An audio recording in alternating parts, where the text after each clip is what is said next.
మా యొక్క ఓదెల 2లో యాక్ట్ చేసిన క్యాస్ట్ అండ్ క్రూ అందరు, అంటే పేర్లు అంత చెప్పలేను, అందరికీ నా ధన్యవాదాలు. ఎందుకంటే మీ కోఆపరేషను చాలా బాగుంది.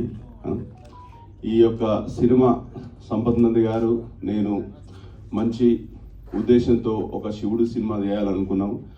ఒక మంచి టెక్నీషియన్స్, ఏంటంటే ఫస్ట్ మూవీయే ఒక తమ్మన్న గారు, ఒక డిఓపి మన ప్లస్ అజనీష్ గారు, మంచి మంచి టెక్నికల్ వాల్యూస్ ఉన్న ఇంతమందితో వర్క్ చేయడం, అశోక్ అలాగే మన తమ్మన్న, ఇంత మంచి ఫస్ట్ మూవీ, ఇంత మంచి ఉద్దేశంతో ఒక శివుడితో, అంటే ఇందులో చాలా జరిగాయండి.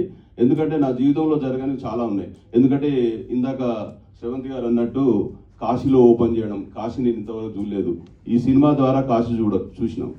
144 ఇయర్స్కి ఒకసారి మహాకుంభమేళ, అక్కడ కూడా వెళ్ళాము. టీజర్ లాంచ్, చాలా సినిమాలు ఏంటంటే ఎన్నో సినిమాలు తీసిరు, కానీ ఇంతవరకు అక్కడ ఒక్క సినిమా కూడా చేయలేదు. చాలా కష్టపడి అక్కడికి వెళ్ళాము. కాబట్టి చాలా చాలా